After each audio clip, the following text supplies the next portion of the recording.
Hey, what's up YouTube? This your boy PJ2 Hot here and back from another video, and today I'm doing a review for Gotham Knights.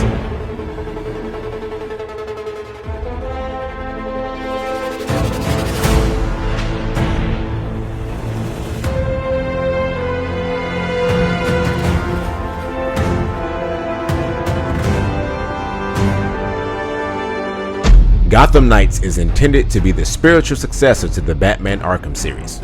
Developed by Warner Bros. Montreal, the studio that brought us Batman Arkham Origins, this game instead focuses on the Bat family as they deal and try to uncover the secrets of Batman's death. Now, this game sparked a lot of controversy after the way that it launched. It launched with a lot of glitches, runs like crap on a lot of systems, and now since it's been out for a while, I decided to do this review to see, is the game as bad as people were saying it is? And in my honest opinion, no. Now don't get me wrong, this game has its fair share of issues, trust me. From the repetitive gameplay, a beautiful but bland Gotham City to explore, and the underwhelming performances across all platforms.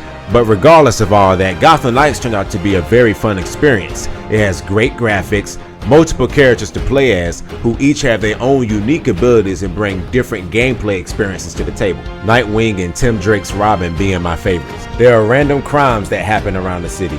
Each crime that you complete or side mission that you complete will earn you XP and other items that you can use to craft new outfits or upgrade your weapons. The combat in this game can be very tedious or repetitive. Most fights take an extremely long time to get done, but that's also because you need to level up your character enough and also level up his equipment to do more damage to your opponent. And that's probably my biggest problem with this game. This game to me seems to have an identity crisis, as it doesn't know if it wants to be a games of service or just a true single player experience.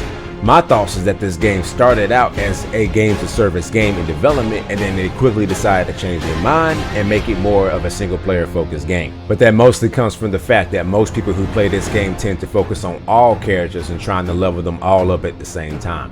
I found the game to be a much more better experience if you focus on at least one or at max two characters instead of all of them at the same time. But the positives of the game to me seem to outweigh the negatives. I love the story, I love the customization and different costumes that you can equip your character, the voice acting, the music, and the character design, except for Jason Todd. I'll be honest, I'm not a big fan of his design. And like I said earlier, I love the look of Gotham City. I just think exploring it is just not as fun as it should have been. And the story is very interesting. I was with it all the way through. And I really like the mission design for the most part. And the boss fights, in my opinion, are some of the best boss fights that we had since Batman Arkham Origins, since that game in that series is argued to have the best boss fights in the whole series.